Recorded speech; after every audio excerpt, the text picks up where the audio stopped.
Empaka zino za kusambirwa mu mawanga asatu okuli Kenya, Tanzania ko ne Uganda.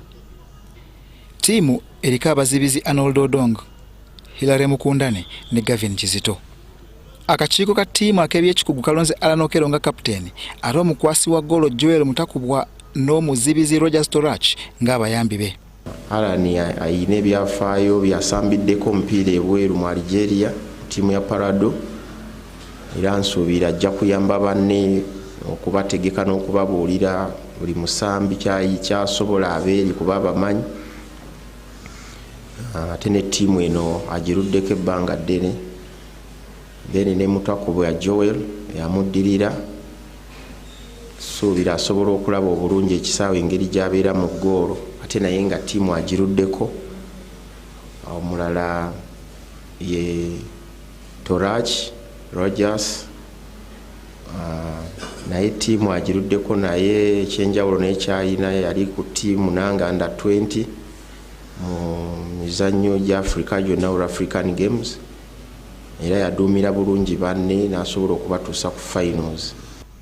Abawuutanye n'abateebi kuliko Yona Kakande, Yunus Sentamu, Karimu Watambala ne Joel Serunjoje. Uganda eri mu kibinja kya Mweri ne South Africa, Niger, Guinea ng'era emipiira gyayo egiggulawo ne Algeria ku bbalaza ejja ssaawa 2 ez'ekiro ku kisaawe galiko olweke Namboole. We think by working so hard and having our targets, I think we shall achieve all the plans and the missions we want to conquer. Guno ogenda kubeera mulundi gwa 7 nga Uganda yeetaba mu mpaka zino nga batunuulidde okuwangula omupiira ogwokusatu ku kyazigunjibwawo mu 2009 so nga okuva mu kibinja kijja kuba kya ttendo nnyo. For me as the captain, I would just like to tell everyone out there that we are quite ready. We've been training well. Everyone is working so hard to give the very best for the badge, and we are willing to make history, and the history is to get past the group stages. That's the team goal, and we are willing to achieve this goal. Empaka zirimu tiimu 19 era nga zanika kulwa mukaaga luno nga Tanzania ezannya Burkina Faso mu kisaawe kya Benjamin Mkapa e Dar es Salaam. Mu kweteekera empaka zino Uganda ezannyemu empiira egy'omukwanyo ne Tanzania mwe yawangulirwa ggoolo emu ku bwereere so nga gwe yazannye ne Senegal bannantamega yaguwangudde ggoolo 2-1 ekintu ekyabazzaamu ennyo amaanyi. Empaka zino eza China zeetabwamu bannansi abagusambira ewaka bokka era nga ze zimu ku ezo ezikulembera empaka za AFCON 2027 era ezigenda okukyazibwa Kenya, Tanzania ne Uganda. Okay, so now that weewaawo embeera bw'etyo weyimiridde tujja tubikutuusaako wano ku lutimbe gagadde olwa UBC TV era lwekuumireko. Kakati we tukyusa obuufu yo poliisi ekoze ekikwekweto ku bubinja bw'ababbi mu Kampala n'emiriraano era yo mu division y'e Goma mu munisipaali y'e Mukono akabinja k'ababbi nga bano batambula na bijambiya balumbye ekyalo n'ekigendererwa ekyokunyagulula amayumba ag'enjawulo wabula poliisi eriko beekutte katubifune. Poliisi yakoze ekikwekweto mu division y'e Goma mu Mukono municipality ne bakwata akabinja k'ababbi nga bano babadde batambula n'amajambiya okunyagulula amaka ag'enjawulo. Ababbi bano baali bayise mu bitundu bingi nga babba ebya Goma division.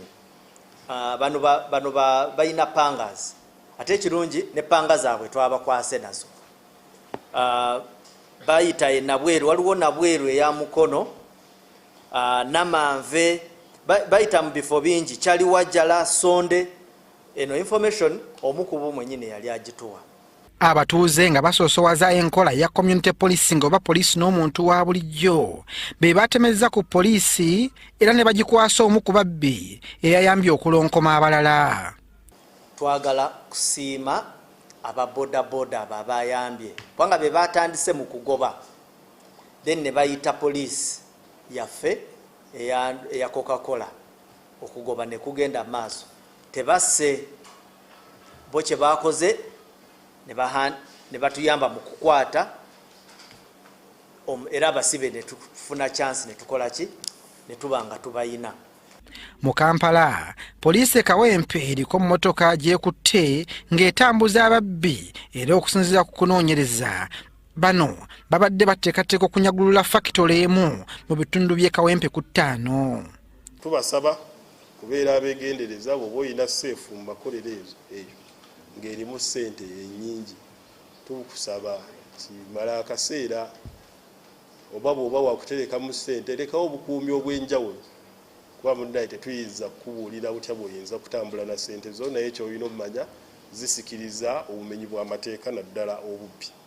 Poliisi esabye bannannyini makolero okunyweza ebyokwerinda wamu n'okukolaganira awamu ne poliisi ezibali okumpi.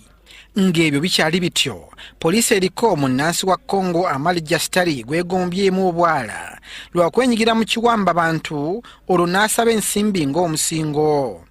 Mu kuyambibwako ekitongole ekikuumaddembe ekya UPDF kyayambako bambega baffe mu tracking eyo ne basobola okukwatayo omusajja omu we bayita Amani Jasteri ow'emyaka 17 ng'ava ku kyalo kya Ruchuru district mu Democratic Republic of Congo, era oyo ng'ali mu mikono gyaffe. Okusinziira ku poliisi, abantu ab'enjawulo bayingira Uganda okuva e Congo nga bano ekyokuwamba abantu bagufudde mulimu, wabula nga poliisi eri wamu ne UPDF ko n'ebitongole ebikessi babaganye n'okubalinnya akagere. Nze Lubwama Abdul Nasir. Weewaawo UBC Leero kyo ekitongole ekivunaanyizibwa okuwandiisa ndagamuntu wamu n'okuziza obujja kifulumizza nate ebinaagobererwa bannayuganda abawangalira mu nsi z'ebweru okuzza obujja ndagamuntu zaabwe. Bo abakungu okuva mu kitongole kya NIRA kati bataka mu ggwanga lya United Arab Emirates nga kati bannayuganda abawangalira mu mawanga ago basabiddwa okwettanira enteekateeka eno. Olw'okusaba kwa bannayuganda abawangalira wabweru w'eggwanga, ekitongole ekivunaanyizibwa okuwandiisa awamu n'okuzza obujja endagamuntu National Identification Registration Authority kifulumizza ennaku kwe bagenda okutandikira enteekateeka ez'okuzza obujja endagamuntu. Mu United Arab Emirates tujja kutandikira eyo nga 18 paka nga 24 omwezi gwa Agusto. Omwaka guno gwennyini bwe tunaamalawo tugende ku embassy ey'e Dubai ng'ennaku z'omwezi 25 paka 27. Bwe tunaamalaawo tujja genda e Ras Al Khaimah era nga tuli mu nsi eyo y'emu. Gye tunaatambulira obuweereza bujja kutandika nga ssaawa 2 bukomeekezebwe ssaawa 12 ez'akawungeezi. Tusaba nti mukozese omutimbagano muteekemu okusaba kwammwe bwe tunajja tubaggyeko binkumu ate obuweereza butwanguyire ate tukozese obudde obusingayo okuba obutono. Enteekateeka eno egendereddwamu kuyamba bannayuganda abali wabweru wa Uganda okufuna endagamuntu. Bw'oba oli Bulaaya oba yonna gy'oli mu nsi eno nga watuukeyo n'ofuna ebbaluwa ekuyita omutuuze w'eyo nga tewasooka kufuna bbaluwa ya dual citizenship ekukkiriza kuba munnamawanga ow'amawanga abiri, buno obuweereza si bubwo. Bwe tuba tujja mu Amerika nga gwe wafuna ebbaluwa ekulaga nti oli mu Amerika, kitegeeza obunnayuganda wabusuulawo era tokyali munnayuganda. Era bwe tujja bambi tojja kuba ensi yafuuka global village. Interpol weeziri tukwata ebinkumu bajja kukwatira bwereere. Ebyo nga bikyali bityo, NIRA evumiridde ekikolwa ky'amasomero okusaba ensimbi mu kiseera ky'okuwandiisa abayizi. Njagala kulabula ne ssekulabula. Obuweereza buno bw'okuwandiisa abaana bubaleeterwa NIRA. Abakozi abajja bawandiika NIRA ebawa omusaala ogw'omwezi. Era ne foomu ezikozesebwa okubawandiika NIRA yezireeta. Ministry of Education yasiimye nekkiriza nti abaana tubasange mu masomero. Awo nno wenkubuliza gwe omusomesa atuma obaana omutwalo obatuma gwaki? Bannansi bakubiriziddwa okukuba ku nnamba y'essimu ey'obwereere eya NIRA singa basabibwa ensimbi mu nteekateeka y'okuzza endagamuntu obujja.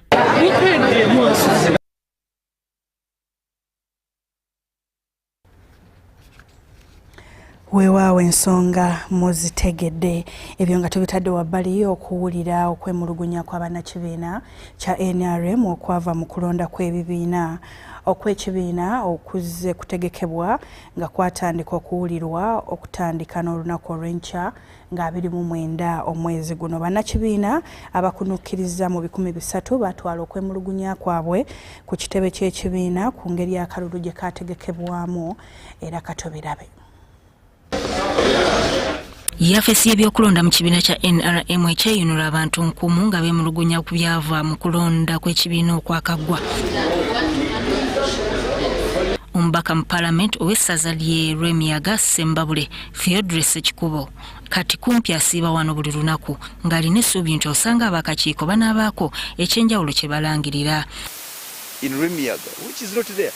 Military barracks are gazetted. And when they are being set up, they are set up by the Commander-in-Chief of the Armed Forces, the President.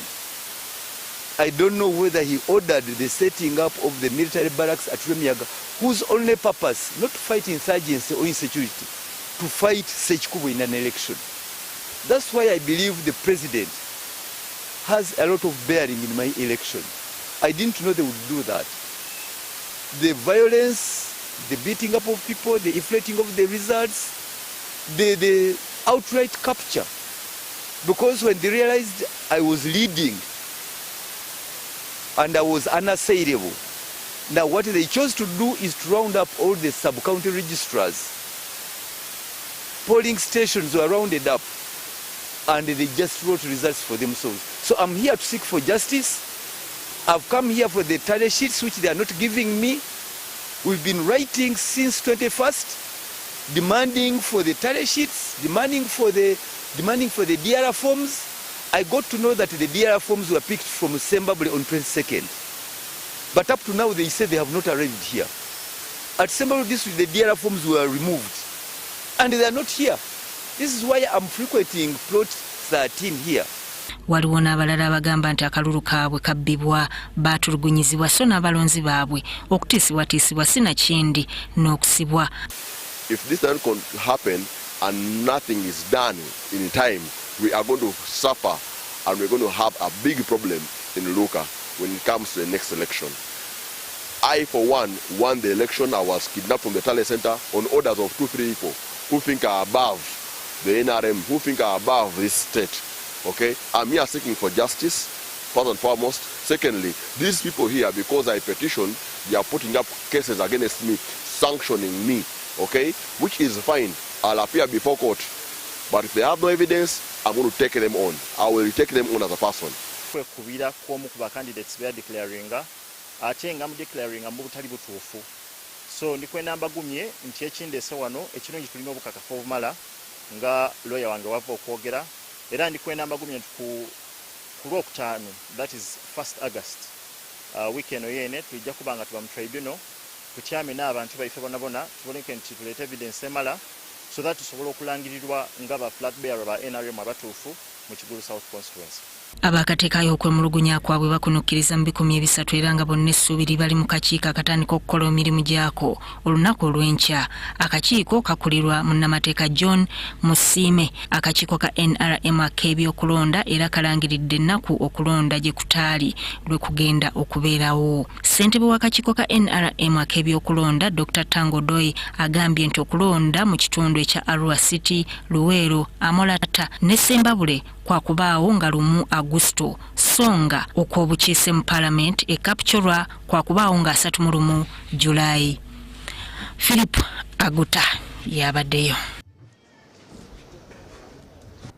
Webale nnyo Philip Aguta olw'eggulire eryo tuwumulamu komawo n'ekitundu ekyokubiri oluvannyuma lw'obubaka buno tusekuka tukomawo mu bwangu ddala.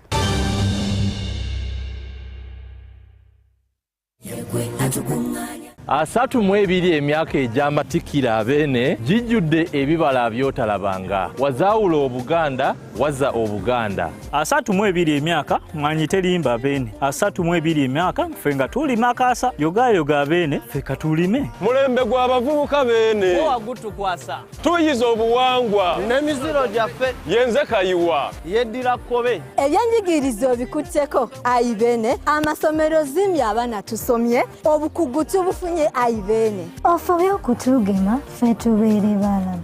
Okenenya omulwanye aleme okutuluma ayi Ssaabasajja oyoge. Okuumye obutonde nga tusimba n'emiti. Obuyonjo tubukuumye ffe tukwagala nnyo ayi Ssaabasajja. Ffe ab'MTN tukuyozaayoza beene. Empuliziganya ennungi MTN. Entambuza ya ssente mobile money. Okuba awamu ffenna ye Buganda ku ntikko. Wangaala bufukunya ffe tukwagala nnyo.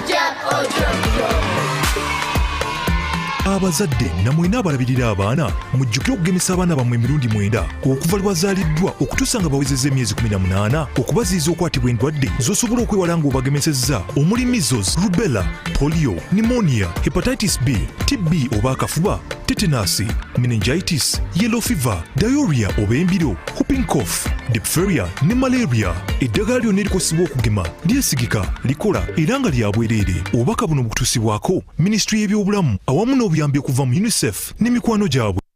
Step into a world of excellence, comfort and pride with Royal Foam Furniture, crafted to perfection right here in Uganda. We bring you state-of-the-art living room furniture and bedding products at affordable prices.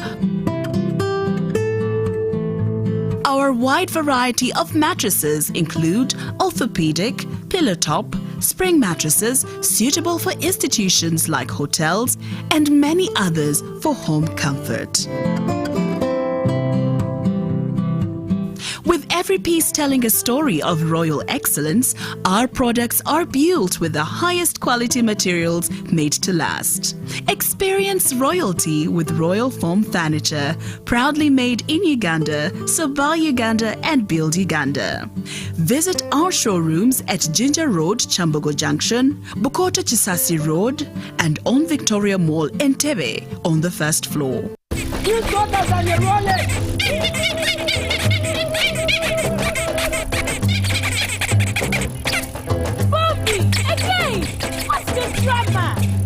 Drama? Colleagues, elections for special interest groups are calling. SIGs, elections, youth, PWDs, elderly. It's time to vote for our leaders, June through August. From village to parish to district to nationals, youth, PWDs, elderly. It's time, go vote your leaders. No! Elections are supposed to be peaceful. Easy vote, okay? Abavubuka, abakadde, n'abantu abalina obulemu. Kino kye kiseera okulonda abakulembeze baffe. Tugende twetabe mu kulonda okuva mu mwezi gw'omukaaga okutuuka mu mwezi gw'omunaana omwaka guno. Akalulu kange ly'eddoboozi lyange. Akalulu ko ly'eddoboozi lyo. Obubaka buno bukutuusibwako akakiiko k'ebyokulonda. Hello, Kampala, Uganda. Ku mulanga gw'eggwanga ogw'okunyweza obukuumi ku nguudo, aba Good Product Group HGO brand batongoza mu butongole kaweefube gwe batuumye Rider Selecting Campaign. Kati osobola okwewandiisa ng'oyita ku kibanja kyabwe ekya www.riders.hgohgo.com. Weewandiise kati ofune omukisa oguwangula ebirabo eby'enjawulo okuli pikipiki n'ebirala ebisibiddwa mu bokisi ne reflector jackets eza HGO n'ekigendererwa eky'okutumbula envuga ennungi mu bantu. Eno y'engeri gy'osobola okwetabamu. Sasula ssente z'okwewandiisa funayo mikwano gye 3 okukola ttiimu y'abantu 4 olwo ssente ze mukozesezza okwewandiisa zijja kubaddizibwa. Tandika olugendo lwo olw'ekitiibwa kati. Tosubwa omukisa guno, weegatte ku nteekateeka eno, tumbula engeri y'okwewala obubenje ku nguudo era ofuuke omuvuzi asoose okuvumbula ekipya. Okufuna ebisingawo, kyalira omukutu omutongole ogwa Good Product Group ku www.hgohgo.com oba kuba ku nnamba y'essimu etali yakusasulira noti 8 33 55 55 oba bakyalire ku ofiisi zaabwe ezisangibwa ku Kingdom Kampala omwaliro ogwokusatu. Weewandiise kati owangula ebirabo bya buwanana. Okuva olunaku omwana wo lwazaalibwa oyagala nnyo okumuwa obukuumi, oyagala okumukuuma ng'oziyiza ebyo ebiyinza okumutuusaako obulabe by'omanyi, naddala ebyo ebirabibwa n'amaaso. Omuziyiza okugwa bwe baba nga bazannya nga kw'otadde n'okuvumbula ensi. Naye kiki ekibaziyiza okukosebwa ebintu ebyo amaaso bye gatalaba? Ng'amba endwadde, okulumba emibiri gyabwe, okugemesa abaana nga baakazaalibwa nga ba weeks 6, weeks 10, weeks 14, ku myezi 9 ne ku myezi 18, kw'ossa n'okubagemesa malaria okutandikira ku myezi 6, 7 n'8 okutuusa ku myezi 18. Kiziyiza abaana okukwatibwa endwadde nga kino kibawa omusingi gwe beetaaga okukula nga b'amaanyi ate nga balamu bulungi. Abazadde namwe n'abalabirira abaana mujjukire okugemesa abaana bammwe emirundi 9 okuva lwe bazaaliddwa okutuusa nga bawezezza emyezi 18 okubaziyiza okukwatibwa endwadde z'osobola okwewala ng'obagemesezza omuli measles, rubella, polio, pneumonia, hepatitis B, TB oba akafuba, tetanus, meningitis, yellow fever, diarrhea oba embiro, whooping cough, diphtheria ne malaria. Eddagala lyonna erikosebwa okugema lyesigika, likola era nga lya bwereere. Obubaka buno bukutuusibwako Minisitule y'ebyobulamu awamu n'obuyambi okuva mu UNICEF ne mikwano gyabwe.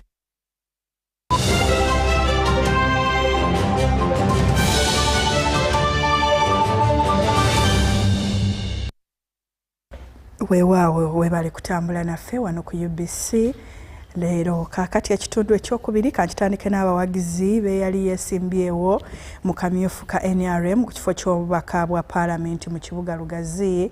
Richard Senteza Saalongo bakedde kweyiwa ku nguudo z'ekibuga Lugazi okulaga obutali bumativu olw'ebyo ebyava mu kulonda akamyufu ka NRM. Bano babadde bakaawu nnyo wakati mu kuwanika ebipande ebiraga nti si bamativu era ne basaba akulira akakiiko k'ebyokulonda mu NRM Dr. Tango Doy okuwulira okwemulugunya kwabwe.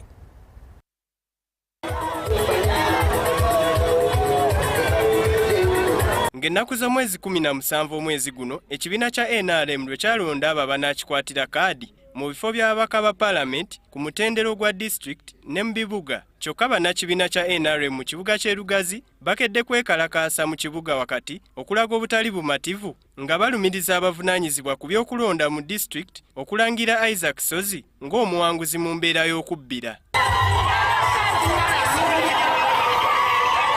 Abawagizi ba Senteza bagamba nti okusinziira ku bululu obava mu kulonda, Senteza ye yali omuwanguzi, kyokka ku ssaawa esembayo ne balangira omulala. Tugenda kyabulira olw'ensonga twagala amazima n'obwenkanya. Bano bakoode Pulezidenti Museveni okuvaayo okuyingira mu nsonga zaabwe kubanga baagala mazima na bwenkanya.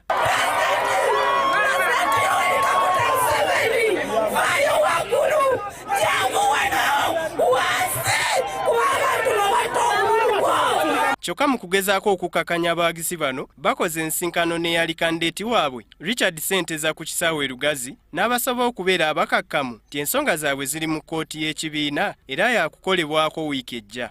Ebiwandiiko bino basaba ne bannyabo biwandiiko bya kkooti y'NRM era lunaku wiiki ejja basaba ne bannyabo omusango gwaffe gugenda kuwulirwa. Ssentebe ategeezezza abawagizi nti keetonnyeka gwake wa kugenda mu Paalamenti.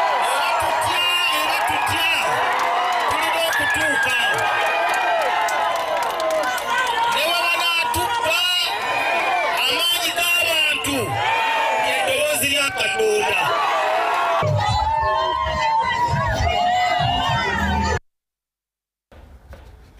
Erugazi nga tuvuddeyo bo bannakibiina kya NUP batandise okusunsula bannakibiina abeegwanyiza okwesimbawo ku kaadi y'ekibiina ku kifo ebyenjawulo. Batandise ne bakansala abakiika ku disitulikiti n'eggombolola ate wabula abamu ku bataafunye kaadi bategeezezza nga bo bwe bajja okwesimbawo ku bwannamunigina yadde nga tebaweereddwa kaadi anti balumiza abamu ku basunsula ebifo bino okwesimba ate ku bifo bye baagala. Bannakibiina kya National Unity Platform abaagala okuvuganya ku bifo ebyenjawulo ku kaadi y'ekibiina bakedde kugenda ku kitebe e Makerere Kavule okubasunsula okusobola okulonda ku oyo anaakwata bbendera y'ekibiina mu kulonda okwa bonna okwa 2026. Bano bakira obwedda buli atuuka ng'ateekebwateekebwa bulungi n'atuuka n'okubaako ebibuuzo byabuuzibwa okulaba oba nga yagwanidde okuweebwa bbendera okuvuganya n'ebibiina ebirala. Mu basunsuddwa olwaleero be bakansala ba LC5 okudda wansi nga batandise n'eggombolola okubadde Lubaga North, Kawempe South kw'ossa ne Nakawa West. Kyokka waliwo abamu ku bakansala abeemulugunyiza ku ky'okubanga ate abamu abali kakiiko akasunsula ate nabo beesimbyewo nga tewasobola kubaawo obwenkanya. That one of the competitors is the one heading the exercise and that is not other than Sebufu John Mere. Ekyo batera okukola nti candidate bwetulina omuntu ng'ali conflicted awo tumugjawo akakiiko ne kasobola okubeera independent n'abeera vetted. Tugwe mwogerako ye John Mary Sebufu. John Mary Sebufu yayongerwa akakiiko kano olw'obukugu bwe. Nga mwenna bwe mumanyi nti akakiiko akakadde konna kumpi kakola ki? Kawumuzibwa. Era wano bategeezezza nti singa tebaweebwa kaadi ya kibiina baakujja beesimbewo ku bwannamunigina. I'm coming. Come what may. If they don't give me the card, I will come as independent obvious because the exercise is not fair. Waliwo n'abalala abategeezezza nti okusunsula kutambudde bulungi era bakira obwedda buli kibuuzo kye babuuzibwa nga bakikuba budinda era nti beesunze kufuna bbendera. Ng'era Kawempe South fe abamu ku basookeddwako. Tugenzeeyo process tebadde envi okuviira ddala we tutuukidde wano batuyisizza bulungi ne batuyingiza ne batubuuza ebibuuzo. Ebibuuzo tebibadde bizibu. Tulowooza nti eno enkola y'emu ku nkola gye tugenda okuyitamu nga tuyiye musaayi. Mulabe bannaffe ab'enjawulo babadde bayita mu bukuŋŋuuta bwabwe naye nga it's like more of a do or die. Battiŋŋana beekuba amasasi. Kyokka amyuka omwogezi ebyo bibadde Kavule Makerere yate ssentebe w'akakiiko akabalirizi k'ebitabo mu Uganda Boys Scouts Association Musoke Stephen Brian asambaza ebyogerwa ku by'okutunda ettaka lya Kazi Scouts. Ayogeddeko ne bannamawulire era katulabe byategeeza. Ne tunoonya abamusiga nsimbi abasobola okutandikirawo ebintu ebyo nga tutegeragana nabo mu kye bayita memorandum of understanding mutuwaaki ffe kye tulina ettaka mwe mulina ssente be muzimba ne muteekawo ekintu bwekitife mutuwaako kinamwe ne mufuna ki okumala ebbanga ki era twabiisa mu nkiiko Buganda Road netu Smart Hotel president yagiggalawo ne tujja wano ekazi no waliwo obuzibu ng'ettaka eri yonna abantu beesenzezzaako okwetoloola olubuto lw'ennyanja ne tugamba nti betuba twagala okufuna abanaatuwa ssente bamusiga nsimbi tubateeka eri ku ludda lwe babba ludda eri sayidi eri gye babba eyo babeere ng'omuziziko Maxton tulaba ate ababbi b'ettaka gye banaababuuka ate bajje babba eno. Kino scouting afugibwa ministry y'ebyenjigiriza mu Uganda era kye kitukola era okuba nti no scouting afugibwa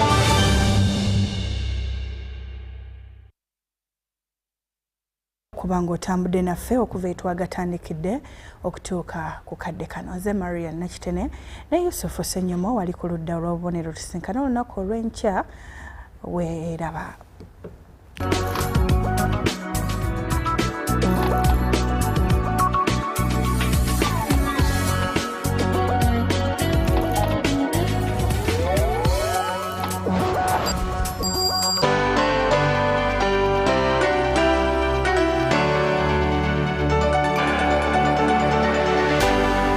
UBC, inspiring Uganda.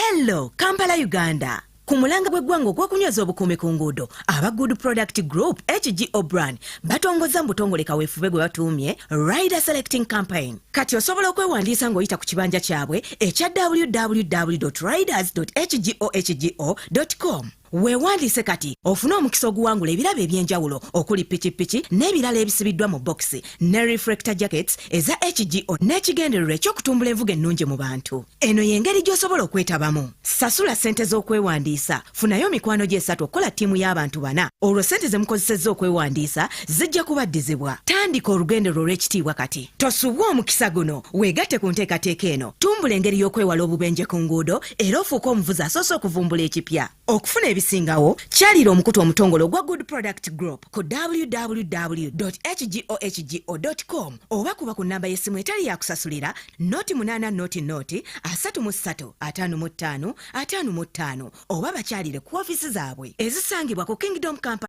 omwaliro ogwokusatu. Weewandiise kati owangula ebirabo bya buwanana. Inspiring Uganda. This August, East Africa becomes the center of African football. CHAN 2024 is here, and it's bigger than ever. 3 proud nations, Kenya, Tanzania, and Uganda, united by football, passion, and power. From the first whistle to the final roar, 35 thrilling matches, live, only on UBC TV and radio stations. Wherever you are in Uganda, from the city to the village, UBC brings CHAN 2024 to your screen and your radio. August 2nd to August 30th, it's football like never before. One tournament, one region, one heartbeat. CHAN 2024, live on UBC. Feel the game, live the glory.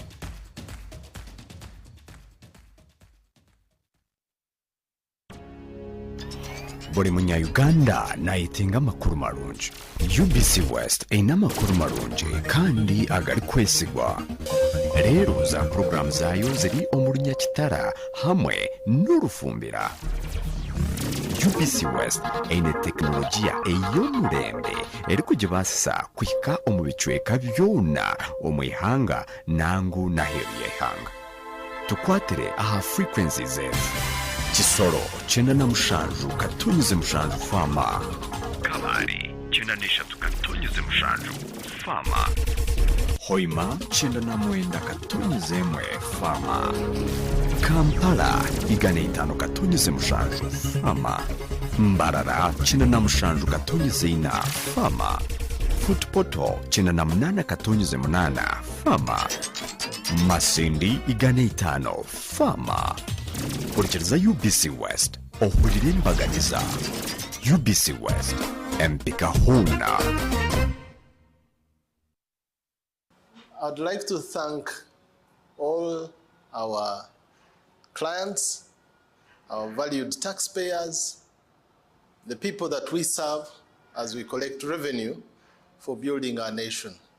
I thank you very much for the questions you have sent through this program of Buza Commissioner. On behalf of URA, I would like to pledge that we are committed and we will continue to answer all the questions that you ask through this platform. The whole purpose for this program is to ensure that your pain points, your questions are efficiently responded to. So I would like to encourage all our taxpayers who have questions to ask to please utilize this program that we are running on UBC, that will be receiving your questions through the numbers that you've been given, and URA will be available to answer these questions every Monday and every Wednesday during the 8 o'clock news bulletin. And then on Sunday, after the news, we'll have a full response to all the questions that will have come in during the week. I thank UBC for supporting us in reaching our taxpayers, and I thank our taxpayers for responding positively to this program. Thank you very much. Buza Commissioner.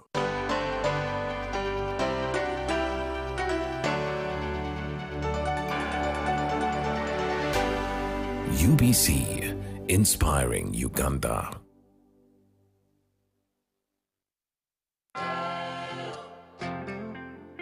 Hello, hamjambo. My name is Twea. Welcome to Swahili with Twea. Let's look at personal pronouns. Viwakilishi vya nafsi. Mimi. Mimi. I. Mimi ni mwalimu. Mimi ni mwalimu. I am a teacher. Mimi ni rafiki yako. Mimi ni rafiki yako. I am your friend. Mimi ninafundisha. Mimi ninafundisha. I am teaching. Mimi ninakupenda. I love you. Wewe. Wewe. You. Wewe ni mwanafunzi. Wewe ni mwanafunzi. You are a student. Wewe ni rafiki yangu. Wewe ni rafiki yangu. You are my friend. Wewe unasoma. Wewe unasoma. You are studying. Can you practice this? Very good. Vizuri sana. See you again. Tutaonana tena.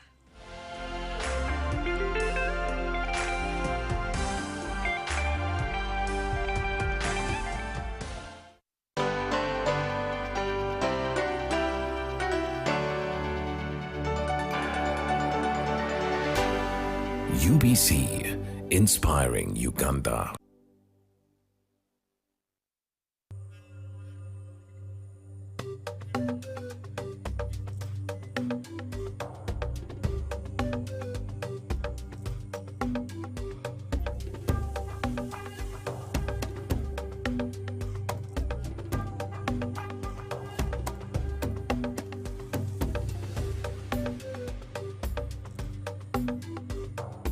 PDM, Changing Lives. Katakwi district is located in Teso sub-region and is a land of opportunity and agricultural abundance. The communities here are engaged in livestock rearing and growing of crops to improve their livelihoods.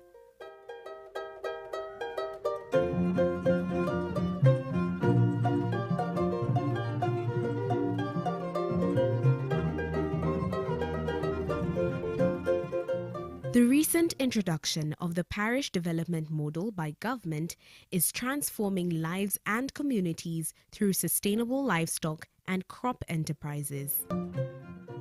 Katakwi is an old district. It started in 1997. At first it had 10 sub-counties and 1 town council, but at the moment there are 16 sub-counties and 4 town councils with 3 counties.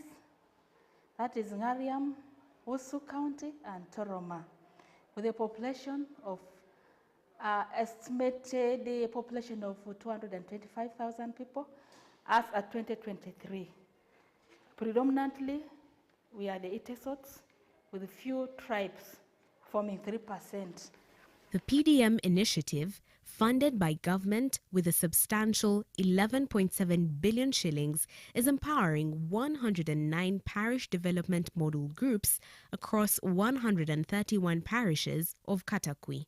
Allow me to appreciate the Vice President, the Honorable Members of Parliament, the district leadership, RDC, LC5, the executive members, members of the district council, LC3 chairpersons, the technical staff, especially the PDM core team, for the commendable job so far they have done. At first, we experienced a lot of challenges with the system. We took long accessing the PDM beneficiaries to the system, and that delayed the disbursement of funds. It was a concern by the top leadership of the district, and at first we were wondering where the problem was. But I want to say that there were some inconsistencies and changes in the system that occurred, and we had challenges accessing our data in the system. So we opted to pay our beneficiaries at first using the offline system, the manual system. We paid about 50 beneficiaries. But in a short while, we discovered that there were really duplicate payments. So we agreed as a leadership that we are going to go the system way. So that a little bit took our time because we had to validate, collect data, validate the data, log in the data, and we took time to disburse the funds. All that money has been disbursed to the district, and from what we have disbursed to date is about 11,600,100,000, and that gives us a disbursement rate of 98.8%. Allow me explain to you why we are not at 100%. Katakwi district is a resettlement district. It was actually badly hit by the insurgencies, the LRA, Lakwena, and now our neighbors, the Karamujongs. So we had about 5 parishes affected by the insurgency, but also by the Karamojong cattle rustlers, and people had to leave those parishes. So they have settled in other parishes within the district, in other sub-counties, and also in other districts. Some of them have actually moved even to Palisa. So the PDM guidelines require that the beneficiary should be residents of those parishes. So it was hard for us to verify these people, but certainly we had to communicate to the Ministry of Local Government, and who also tried to guide us. They came on the ground, did some verification, shared with us on the way forward, and we want to appreciate that together with the Ministry of Local Government, we have been able to resolve that issue. We have been able to encourage our people to go back to resettle. The honors now is on the leadership, together with the line ministries, to ensure that the social amenities are in place so that we encourage those people to get back.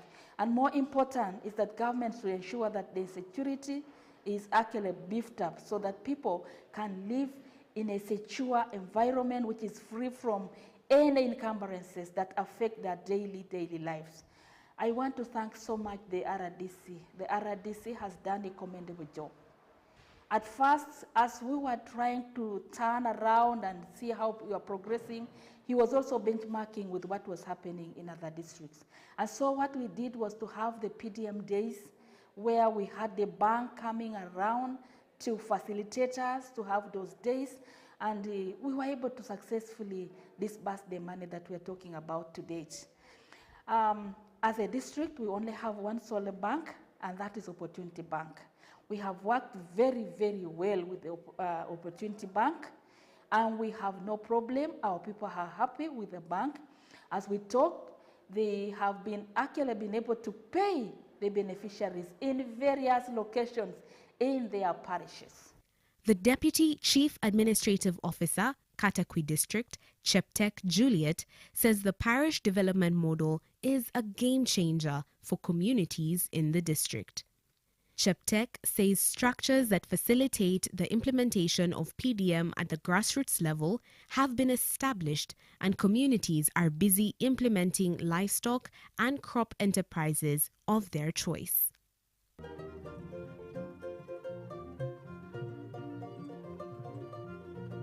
We have the categories of people that were supposed to benefit from PDM within the certain 9%. That is women, the PWDs, the youth, and others. All of them, all those categories have benefited, much as there is now high demand from those others who have not benefited. So Katakwi is happy that the money has gone to the right beneficiaries, And as leaders, we thank the government for bringing this program that targets the poor people who are now benefiting. Now that they have benefited from this PDM, imagine that getting 1 million and you are now able to plan by yourself, choose the enterprise that you want to go for and implement. People have gone for these enterprises, they have selected themselves and they have benefited from this money. That is a very, very great achievement from the NRM government, where His Excellency the President has actually initiated this program to go down to the people, because there are quite very many programs that have been implemented by the government, but we are still seeing some of the people have never benefited. That's been the disturbing question. Why people are still poor when we have this, all the programs coming to benefit people or get people out of poverty. So that's why the PDM is getting to very poor people in order to change their livelihoods. This is the implementation of Pillar 3 for the financial inclusion. But also we have a serious one, that is Pillar number 5, the mindset change. That's where we are going for, and also sensitizing people so that they will be able to embrace this program effectively. Now, there are many enterprises within this PDM where people have gone for. They have gone for livestock. They have gone for in the livestock. You find that they buy cows, they buy sheep, they buy goats, and some of them have gone for poultry.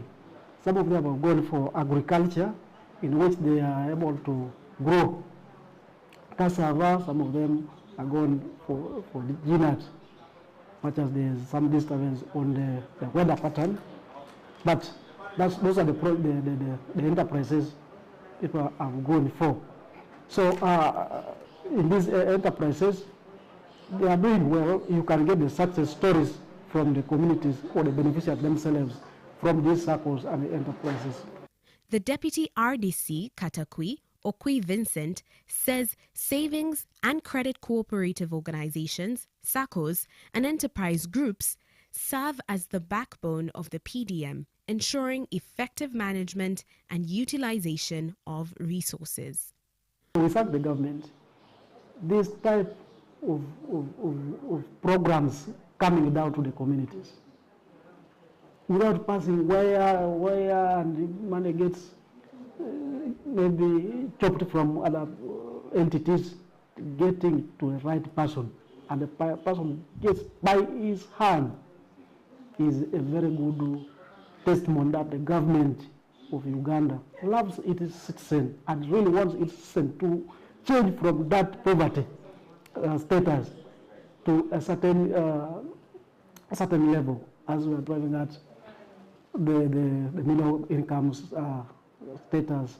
So I think we shall be able to achieve that through these programs and the others that the government has put in place. I thank you. Osio Sara, a cassava farmer, says the support provided by PDM initiative that provides financial services to members has boosted economic growth in the communities. Papa hipoloni musebeni yaiso lali tesi no ya yenga kworo adumenga jokisio aneja papa musebeni emwogolo akortengolo ayunenga jok kolongo esek anyamenga dakai ayayenga pakas isana ludari kachapia mana titunga yalama papa musebeni okwana idanga dumna jokisio ne yata kibobo so che kapun tetereso pedoro baba so ma wiche bore.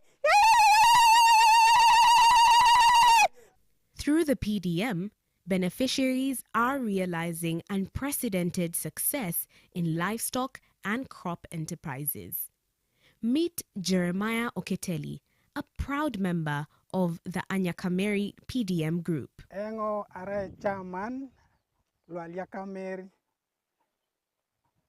PDM Sako. Ekakero rai Jeremiah Okatine. Engo sapolo kinti eitala lo Anyakameri. Ajasa ngokede ikambe ban secretary otetenika ilimori ngese kekeror alama noi kakro di char ngone sarai agrigiran arabana te secretary o sakula ya kameri Parish ija kada atresara yalama noi ngone sa nyare tay amurona dines ne dakite dula laitela alia kameri ikota isalameni noi apugan na alia na no Uganda anaya ngaoni PDM la ngara kitonga lui punoi do isalam kita apugan na noi narai ngara kai jai kini tunga adumuni agangata na pol apote jautu pota adumuti agangata na milioni akwa tatakada ikanyare sapolo kebe itunga lui pote medautu alia kamerine kopa itela poto jauno si grupun itomonare grupu nangun nesi jarlo lo ne anyu ne grupu do petelo America kin je grupu lo la le kirididi o se de grupu le maido ipo kesi noi konya bari disu na perenga limu to mapakena ido ko pane je ono kalelo ido sai to diare do petelo le medaunan la America kin lo bo pera gwe na dum ni sirigini ngune million te dope so da gwe na mer na kanya pe e gwe la mer na kanya pe polo ka do ta mer na tomonare anesi eja kaiti o ma Gerard emeda wengo noi otoba esi alamita mapugano Uganda anwaya unaga ngatana ikonnen ai tunisi oda itunga lu kwap nara ida usi oda dumu na ikeun a program ro manga yin balati edolo ke ngoda konya yala mengo ne ya president lo Uganda Yoweri Kaguta Museveni ne pepe kara toto alupo Jessica Rose Pel e kara engara no ko kere lo district lo tem toni kere lo etelada so apolo kebe ediori ngate kere la pugane si ala mitengo so asio mani dai kwana kuna joko aro ngarin ikokuda epeni abongo no somero ko pani so ngese yala mero no ile ya pugano Uganda.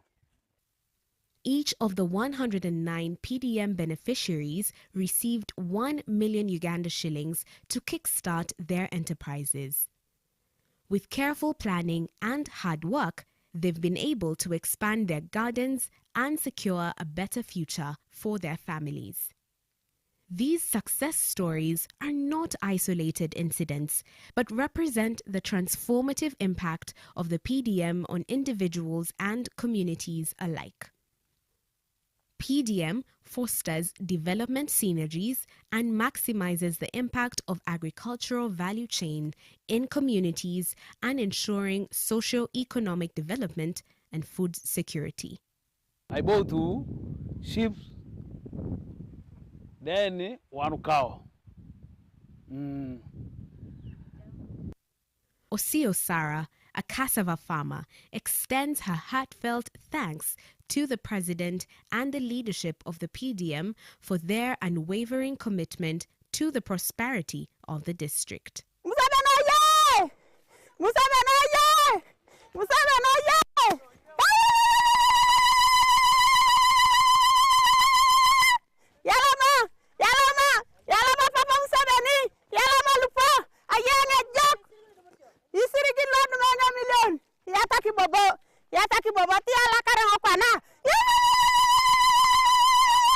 I want to thank President Museveni and this government. For sure, I think this is one of the best projects or government programs if compared with the past. I think the government should at least come very fast and add us money. Because this is what people are asking. Those who have not got, they are asking, when are you people, when is the government giving us more money again? So, but there is a big difference. People are changing seriously. Those ones who went with the groundnuts growing, you know, there was a challenge by then before the government brought this money. People could plow and put down only 1 basin of nuts. Those ones of cassava, only 1 bag of cassava cuttings. But when this money came, people were plowing acres. and there is a big difference. That's why I want to thank President Museveni and his government, and I still call the government to add this parish's money so that we improve on and we move to another level. Anusa medawni na maiteni jarteni soteni kwapo chut ne kwana jaunor kwana soda ngor na rainga berna senyiti tai konye kwana tomongo ne pe tinge ngodi kapunulu mamuteni ngajeni be nyeba ke million konye ne tinge nge million lo asode nga girai kine muogo akori ngi muoge na dit ne mabera pero didwa nyam idwa ikanyare muogo are tenga ngoli karu konye mala inge deke ano papa Museveni ayaw ne project lo e PDM le kyaw soda ngor ne mam sodi jara put ne mam sodi jara mapu konye kwa na sodi tungalu kwap ipeda usai medaw mala inge deke noi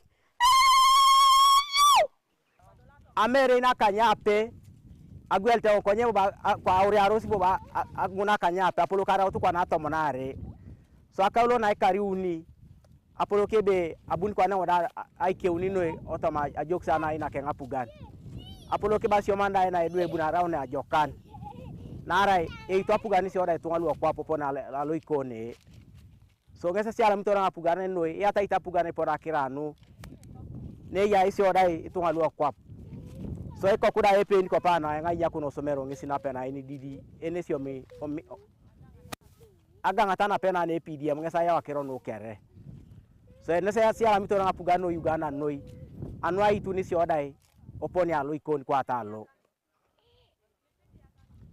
ele petesio apugani e ata ite aga ngatana ikone ne ya etonga lo kwa luma miso mata somo na pugani ai telekate kwa ta sio so apolo kebe ne pene ngesi luma na sio daga ngata kena pugani luba medu mutosi dai ele petesio apugano du mutungu dai kwa edu na sio tetere perota ikeuni kwa nilo sio sio dai ikeuni yala manoi ne ye president kosi kaguta Yoweri Museveni aso akia berende no akotanga limuni aisi alamena pugani engo pus magreti kapa treasure na PDM abielu tu parish neda patu se meda unata milioni na kotata ke di kanyare dota mabielu tu parish ya si grupu ni kanyare tama luda nyali nyala e korieti che muogo ipisa ti cha merein ipisa ti cha kokoroi kede iche boroda kwangin so patu sadum ti sirigundo polo keba atakana julanda totomo kali akose nede nga ngator ko na shapu gana ya tani so iche kapun ida usa ta cha berim so yala maso no yo president Museveni keda tota vice alupo Jessica yala maso noi ala konu so tomo bakor yala mito kere to lulu atem da parish chief da kere kipe yoko da lu do luto sine kera ko ranyo ni beresa lailo yala maso no ya dolu. Nassan Erikin of Arika Mary Rice Farmers Association says the parish development model is about empowerment, sustainability, and community development for stronger, more prosperous communities who have for long been under the yoke of poverty.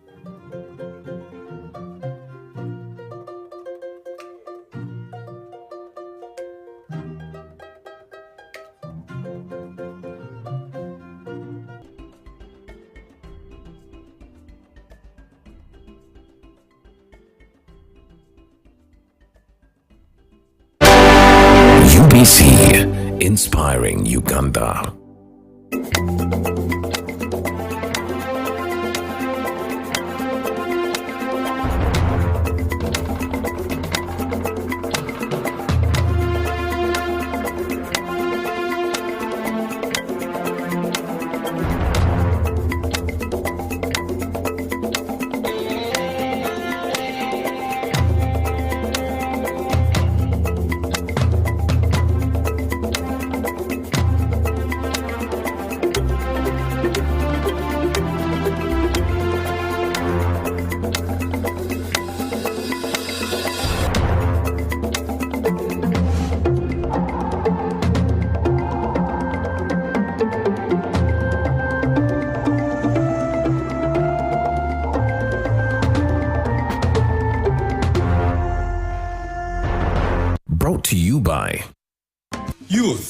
elderly, and persons with disabilities. It's time to choose our leaders. Let's show up and participate in the special interest group elections. Starting June through August this year. Your vote, your voice. My vote, my voice. This message is brought to you by the Uganda Electoral Commission.